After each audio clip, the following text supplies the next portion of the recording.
we've got the great Joel McKerrow. Is that how you pronounce it? He must be good. He's got his own website in the studio here. I don't know about great or good, something. Yeah, we'll find out tonight. Yeah, that's right. Yeah, if you're anything like me, you're a mixture of utter sinister evil and and self-abuse or something. No. Anyway, we're gonna sort of have a bit of poetry from Joel. Yeah, Joel, welcome to the Batcave. Thank you. It's great to be in the Batcave.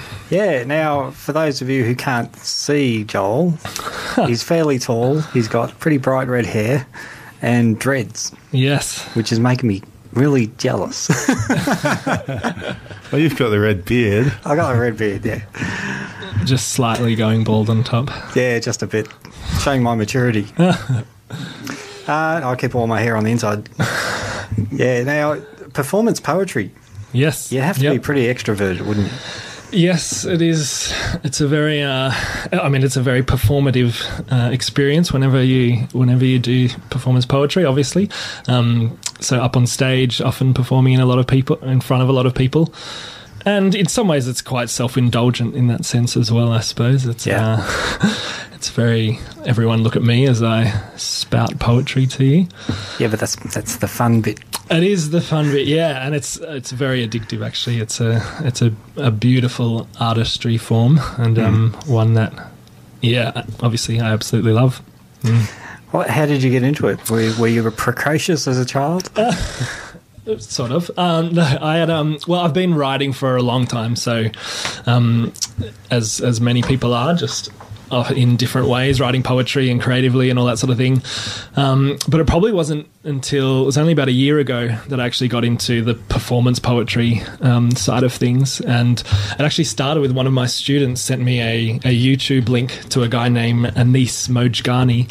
And I watched this YouTube clip and just fell in love with this art form. Absolutely loved it. And then it was a week after that, a friend of mine invited me along to, it was the Human Rights and Arts Film Festival, which has actually just happened last week in Melbourne. And there was a poetry slam, what they call a poetry slam, which is a poetry competition, performance poetry competition that was on during that. And so I went along to that and my mind was just blown. I just fell in love with this art form and realised that what I'd been writing I could express and that could take it to a whole new level. Yeah. Yeah. So when you were just doing the written form of your poetry, were you being published or finding ways to get it out there?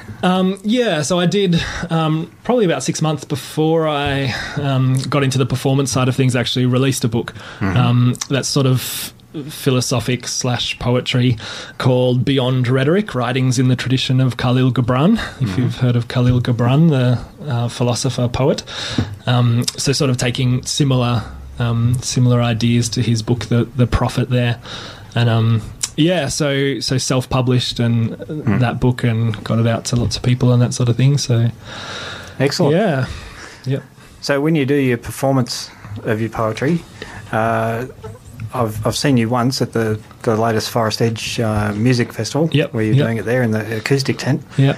Have you ever tried or do you think it would also work with music? Yeah, definitely. I haven't done a whole lot with music as yet, but I am at the moment this year bringing together a CD with a good friend of mine who does composition, and so the idea is to we'll be laying just the straight audio tracks and then doing bringing in some music sort of beneath them. So it definitely adds a whole new dimension to it when you add the music to it, which I'm looking forward to seeing what comes of some of my pieces. Excellent. Yeah. Well, we'll get you to crank up your first performance. And this one I really enjoy. I heard it at Forest Edge and it's stuck in my mind since. Yeah. Because it's about gingers. It is about gingers. This and as we said, because this is not the most visual of art forms, you do need to know that I'm a redhead with long red dreadlocks almost down to my butt. And this poem is called Red Dread, and it is very self-indulgent. So sorry about that, but you'll get over it.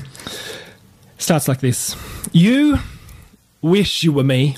You wish the hair that adorned your scalp was like this scalp of mine, these rags sublime, a testament to the hands of time. Its weaves and its knots, its tangles and threads, each of these so pleased to not be on your heads, but instead to sit and embed on the head of this purebred, red head, drop dead, gorgeous man that I am. Well, at least my mother thinks so, and lots of other 50-year-old women. But they dig this ginge, and you wish, as Mr. Minchin said, that you had a tinge of the ginge in your minge, so you could pick up the lady with the blue rinsed hair and cop the lustful stare of those mothers and grandmothers all over the world. You see, you wish you were me, just like every cat wishes it was Garfield, every lettuce wishes it was a radish, every cucumber wishes it was a tomato, or even a tomato, every diamond to be a ruby, every element to be fire, every planet to be Mars, every superhero to be Spider-Man, and every abbot to be Gillard. For red is any of a number of similar colours evoked by light, consisting predominantly of the longest wavelengths of light discernible by the human eye, and the wavelength range of roughly 630 to 740 nanometers. So why wouldn't you want to be me? These red locks, these dreadlocks, they speak to me of the years that have spun past, and the friends that have come, and the friends that have gone, of the mysteries caught up in the histories, way too deep for universities. You see, this mop of mine is a teacher, a sage, a wise man, a guru. Indeed, it is the Buddha who sits on my head, and Jesus Christ threaded into every single dread, Muhammad and Abraham playing skip rope on top, the Dalai Lama, Thomas Merton finding enlightenment in this crop. Well, this the other day is what I told my wife anyway, in vain, when she found one of these little fellas stuck down the shower drain. True story. My wife, she told me in anger, she told me in fear, if the Buddha sits on top of your head, my dear, if Jesus can be found where no shampoo ever goes, if Muhammad is playing with a Jew on top, if the coexistent place to be lies there above your ears, then you better be fixing up those dreads, my dears, for if I was the Pope, you would never hope of me climbing that slope until you grab some soap and have a good grope. And I was shocked, I was dismayed. Nice neat dreads would never do. The Buddha, Jesus, Muhammad too, they like it messy, they like it true, they like it real. Did Jesus not say, come as you are, not as your wife wants you to be? You see, you wish you were me. You wish you had idols and inspirations like me. We redheads, we don't need no Mandela, no Gandhi. Why would we when we have all the greats like... Pippi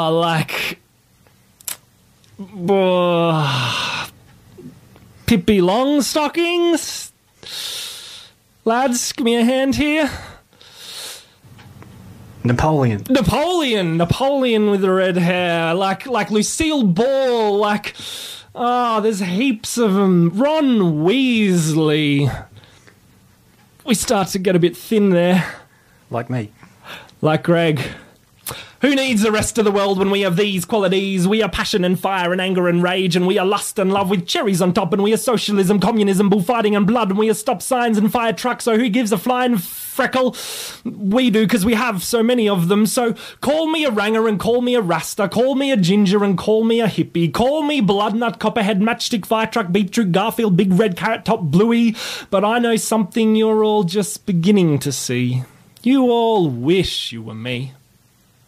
Thank you. Very good. Very good, yeah, very good. So all you redhead listeners out there, you can ring up and congratulate Joel. Yes, that is dedicated to all my fellow ginger brothers and sisters out there. You meant to mention that clown with the yellow shoes? Or? Ronald? Yeah, sorry. We won't go there. Sorry. We don't go to Pauline Hanson either when we do that. Get a smack in the mouth.